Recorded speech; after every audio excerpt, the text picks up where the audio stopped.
இப்ப உதயநிதி ஸ்டாலின் அடுத்ததுக்கு போயிட்டார். என்னையா பேருந்து ஃபார்முலா 4 பந்தயம் நடத்துறன்னு 40 கோடி ரூபாய்க்கு செலவு பண்ணி ட்ராக் போட்டாச்சு.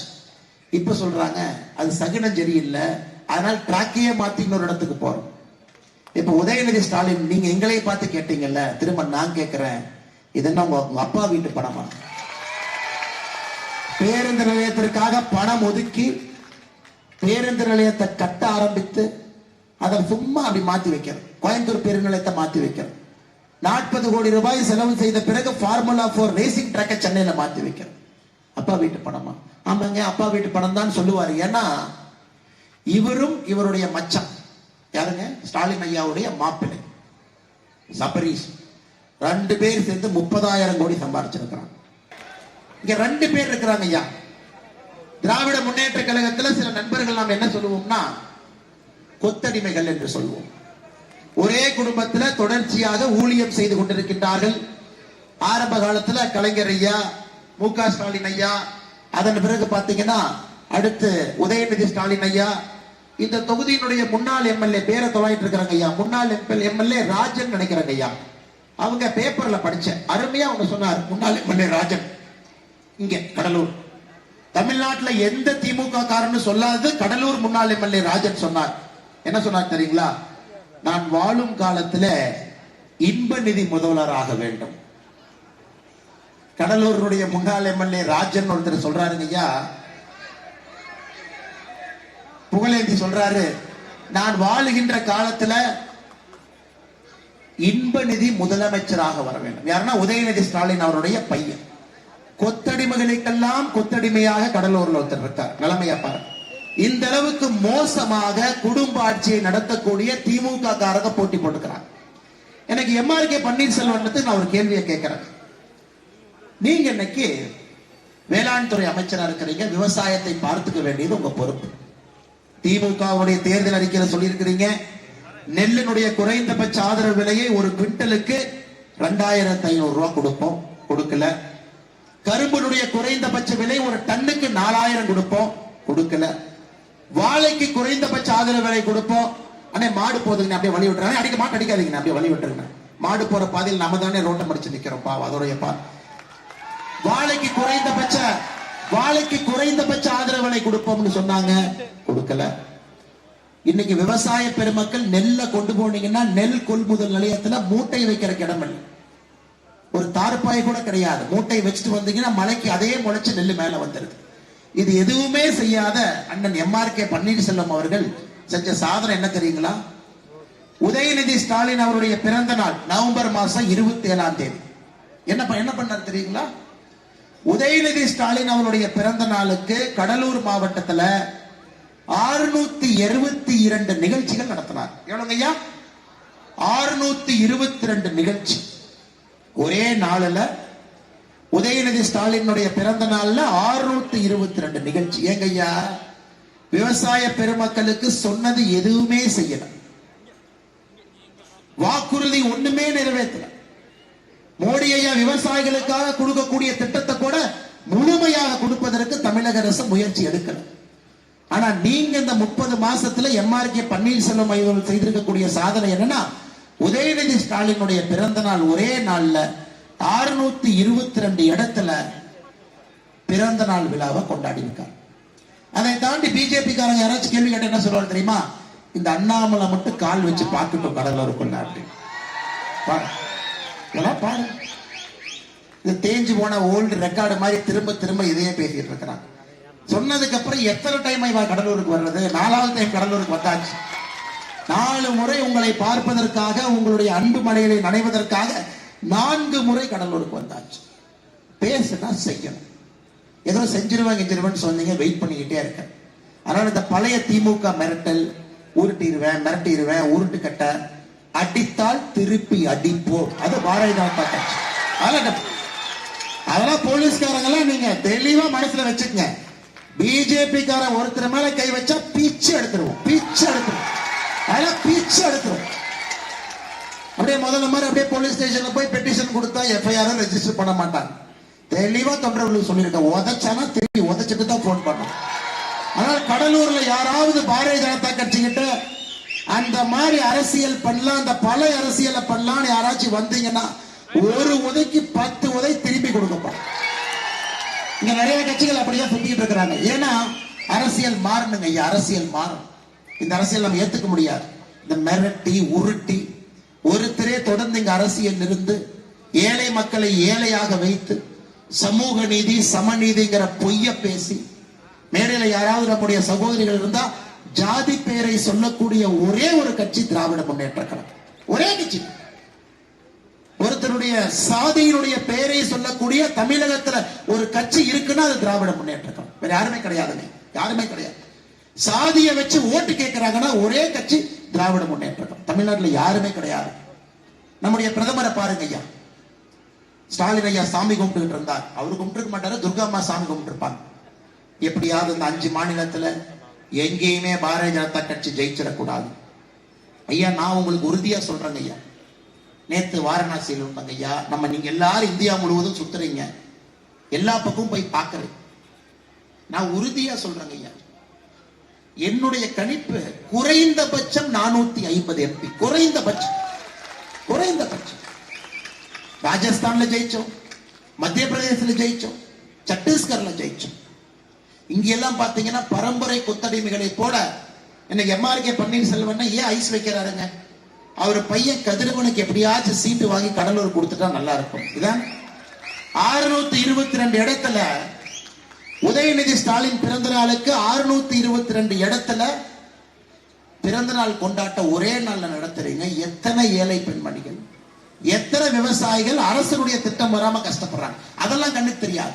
எதுக்குன்னா எப்படியாவது அவருடைய பையன் கதிரவனுக்கு சீட்டு வாங்கி கொடுத்துட்டா செட்டில் ஆயிடுவார். நான் இன்னைக்கு பாரதிய ஜனதா கட்சியில சொல்றேன் ஐயா, எப்படி நாங்கள் ராஜஸ்தான் மத்திய பிரதேஷ் சத்தீஸ்கருடைய முதல்வர்களை தேர்ந்தெடுத்தோமோ, எப்படிங்க ஐயா முதல்வர்கள் வந்தாங்க? யாரு முதல்வர் ஆவாங்கன்னு யாருக்குமே தெரியாது. அது மோடி ஐயா முடிவு பண்றது. முதல் தலைமுறை சத்தீஸ்கர்ல பழங்குடியினம் எஸ்டி பழங்குடியினத்துல நீ முதலமைச்சர், நீங்க ராஜஸ்தான்ல முதல் முறை எம்எல்ஏ, நீங்க முதலமைச்சர். மத்திய பிரதேசம் அதே போல மோகன் யாதவ் அவங்க, நீங்க முதலமைச்சர். ஏன்னா நம் கட்சியை பொறுத்தவரை மட்டும்தாங்க ஐயா, ஒரு சாதாரண மனிதனை உயர்த்தி உச்சபட்ச நாற்காலியில் அமர வைப்பது பாரதிய ஜனதா கட்சியினுடைய அரசியல் சித்தாந்தம். அரசியல் சித்தாந்தம். இந்த கட்சியினுடைய வளர்ச்சி அப்படிதாங்க ஐயா. 2001 அப்படித்தான் நரேந்திர மோடி அவர்கள் கொண்டு வரப்பட்டார். இன்னைக்கு மோகன் யாதவ் அவர்கள் 3 பேரை இதே மாதிரி கொண்டு வந்திருக்கும். ஏன்னா இந்த கட்சியில மட்டும்தான் அந்த கூட்டத்தில் இருக்கக்கூடிய யாரோ ஒருத்தர் பாரதிய ஜனதா கட்சியினுடைய நாளைய தலைவராகலாம், தமிழகத்தினுடைய முதலமைச்சராகலாம், கடலூருடைய எம்எல்ஏ ஆகலாம், கடலூருடைய. ஏன்னா அந்த சித்தாந்தம், அந்த ஜனநாயகம் தான் பாரதிய ஜனதா கட்சியினுடைய அடிப்படை தன்மை. ஒரு சாதாரண மனிதனை உயர்த்தி அழகு பார்க்க வேண்டும் என்று பாரதிய ஜனதா கட்சி நினைக்கிறோம். இதுதாங்க ஐயா எங்களுக்கும் பரம்பரையாக இருக்கக்கூடிய ஆண்ட கட்சிகளுக்கும் இருக்கக்கூடிய அடிப்படை வித்தியாசம்.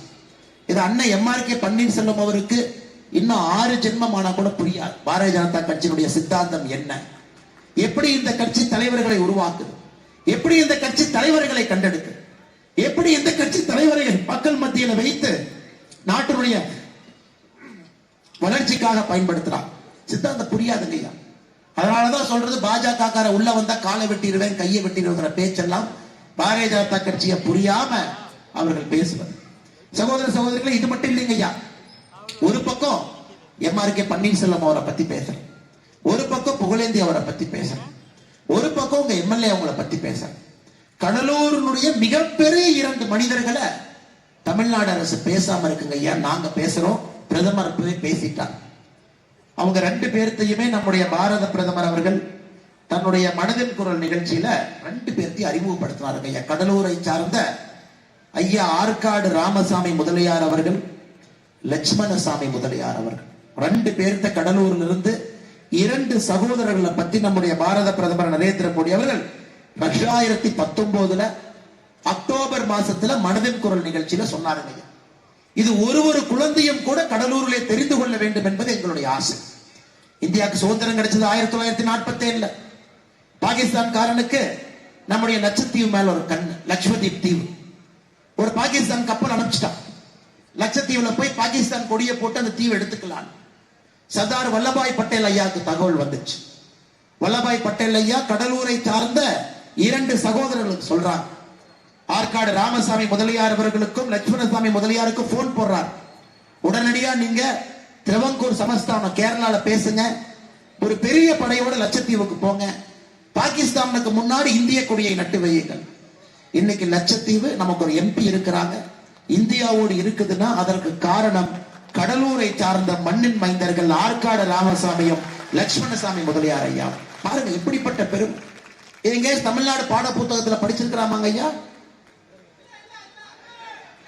இப்ப முதலமைச்சருக்கு என்ன இதுன்னா, செல்ஃபி எடுத்தாருன்னா அந்த ப்ராப்பர்ட்டி அவரு, அந்த சொத்து அவரு. அந்த காலத்துல சொல்லுவாங்க கண்ணில் பார்த்துட்டாருன்னா அந்த சொத்து அவருதுனே. அந்த காலத்து அரசியல்வாதியை பத்தி பார்த்திருக்கோம். இன்னைக்கு முதலமைச்சர் செல்ஃபி எடுத்தா அந்த சொத்து சேலம் மாடர்ன் தியேட்டர். எவ்வளவு பெரிய ஜாம்பவான். புரட்சி தலைவர், புரட்சி தலைவி கண்ணதாசன் ஐயா, என்.டி. ராமராவ் ஐயா, இவங்களுக்கெல்லாம் அரசியல்ல வருவதற்கு முன்பாக சினிமா துறையில் அவர் தான் இடம் கொடுத்தார். அந்த இடத்துல போய் முதலமைச்சர் பிப்ரவரியில் ஒரு செல்ஃபி எடுக்கிறார். நல்லா இருக்கே பின்னாடி டவர். திமுக சும்மா இருப்பானா? 6 மாசம் கழிச்சு போறான். இந்த இடத்தை எங்களுக்கு கொடுத்துரு, அங்க எங்களுடைய முதலமைச்சர், முன்னாள் முதலமைச்சர் கலைஞர் கருணாநிதி ஐயாவுடைய திருவுருவ சிலையை வைக்க போறோம். பாரதிய ஜனதா கட்சி கையில் எடுத்தோம். எங்க தமிழ்நாட்டில் எங்கெல்லாம் கலைஞர் நடந்து போனாரோ எல்லா இடத்திலையும் திருவுருவ சிலையை வைக்க ஆரம்பிச்ச என்ன? உங்களுக்கும் சேலமுக்கும் என்னங்க ஐயா சம்பந்தம்?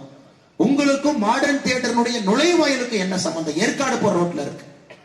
பாரதிய ஜனதா கட்சி இதை கையில் எடுத்த பிறகு மக்கள் பிரச்சனையா மாறினதுக்கு அப்புறம் திமுக அறிக்கை கொடுத்திருக்கிறாங்க, நாங்க அந்த பக்கம் வரவே இல்லை, எங்களை விட்டுருங்க. அதனால முதலமைச்சர் எங்கேயாச்சும் வந்து செல்ஃபி எடுத்தா கவனமா இருக்கு. அந்த அளவுக்கு இன்னைக்கு பிரச்சனை. இந்த நேரத்துல முதலமைச்சர் அவர்களுக்கு திமுக காரங்களுக்கு ஒரே ஒருத்தரை ஞாபகப்படுத்த வருகிறார். கடலூர் அஞ்சலி அம்மாள் அவர். இப்படிப்பட்ட மகராசியான அம்மா 1931 சுதந்திர போராட்டத்துல சிறைக்கு போறாங்க. பெரோல்ல வர்றாங்க. இப்போ தான் செந்தில் பாலாஜி கேட்கிறார், பெரோல் கொடுங்க, பெரோல் கொடுங்க, பெரோல் கொடுங்க. அஞ்சலி அம்மாளும் பெரோல்ல வந்தாங்க. எதுக்கு பெரோல்ல வந்தாங்க? குழந்தை பிறப்புக்காக. ஜெயில போகும்போது கர்ப்பிணி 2 வாரம் பெரோல் எடுத்து வெளியே வந்து குழந்தை பெற்றெடுத்தவுடன் மறுபடியும் ஜெயிலுக்கு போறாங்க. அஞ்சலி அம்மாள் உங்க ஊருக்காரர். எவ்வளவு பெரிய ஒரு மகான். 1940 தனிநபர் சத்தியகிரகத்துல 6 மாசம் ஜெயிலுக்கு போறாங்க.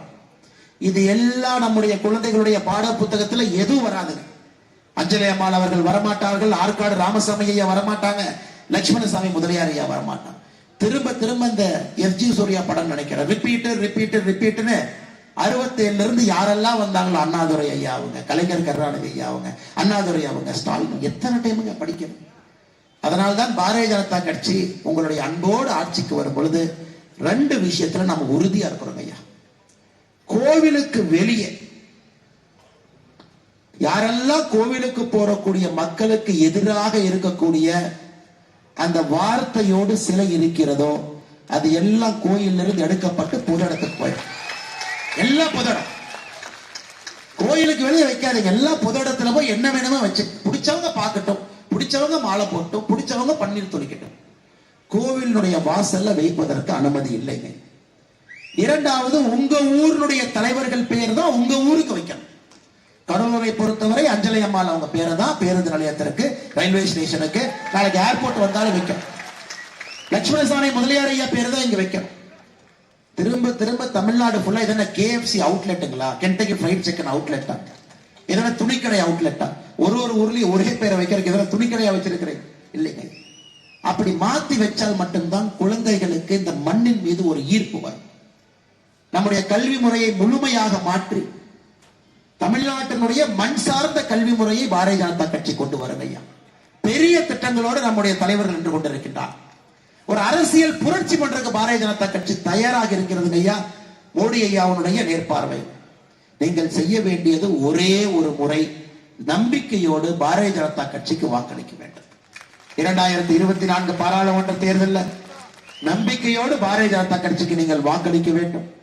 நிச்சயமாக ஒரு அரசியல் மாற்றம் தமிழகத்திலே வரும் என்கின்ற நம்பிக்கை எனக்கு இருக்கு. இன்னொரு முக்கியமான பிரச்சனை விடாம விட்டுட்டு போற பாருங்க ஐயா. இந்த ஊர்ல மட்டும்தாங்க ஐயா ஒரு பேருந்து நிலையத்தை பழைய ஆட்சி தேர்வு செய்யும். அவங்க எல்லாம் வந்து ஊரெல்லாம் சுத்தி இந்த கலெக்டர் ஆபீஸ் பக்கத்துல கூட்டமெல்லாம் நடத்தி புதிய கலெக்டர் அலுவலகம் பக்கத்துல கரும்பாராய்ச்சி பண்ணை பக்கத்துல பேருந்து நிலையம் அடிக்கல் நாட்டி தொடக்கமும் பண்ணியாச்சு. அதுக்கப்புறம் இவங்க வருவாங்க. இவங்க பேருந்து நிலையத்தை பேருந்து நிலையத்தை மாத்தி பெரிய கலாட்டம் நடக்குது இல்லைங்களாங்க ஐயா. இவங்களுக்கு இதே வேலைங்க ஐயா. இங்க மட்டும் இல்ல, இதே வேலை. கோயம்புத்தூர்ல பேருந்து நிலையத்தை மாத்து. இப்ப உதயநிதி ஸ்டாலின் அடுத்ததுக்கு போயிட்டார். என்னையா பேருந்து ஃபார்முலா 4 பந்தயம் நடத்துறன்னு 40 கோடி ரூபாய்க்கு செலவு பண்ணி டிராக் போட்டாச்சு. இப்ப சொல்றாங்க அது சகுனம் சரியில்லை, அதனால டிராக்கையே மாத்தி இன்னொரு இடத்துக்கு போறோம்.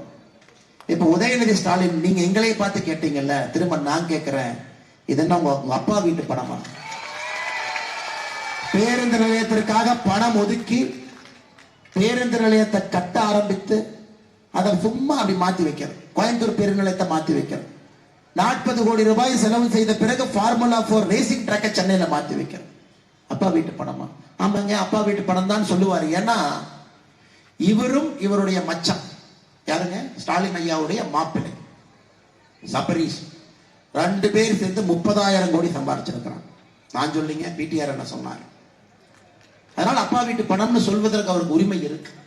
அதை எல்லாம் இந்த ஜனநாயகத்திலே உடைத்து, ஒரு ஜனநாயகத்தில் எப்படி ஜனநாயகத்தின்படி ஆட்சி நடக்குதோ அப்படி தாங்க ஐயா நடத்தப்பட வேண்டும் ஆட்சி. மக்களுடைய எண்ணங்களை கொடுக்கும். இவங்க லேண்ட் வாங்கி வச்சிருக்கிறாங்க, அங்க அவங்க வாங்கி இருக்கிற லேண்ட் விலை ஏற வேண்டும் என்பதற்காக பேருந்து நிலையத்தை மாத்தினீங்கன்னா அது பேர் திருட்டுத்தனம், அயோக்கியத்தனம். அது பேர் ஜனநாயகம் கிடையாதுங்க ஐயா. இதை பாரதிய ஜனதா கட்சி எதிர்க்கின்றோம், உங்களோடு நிற்கின்றோம்.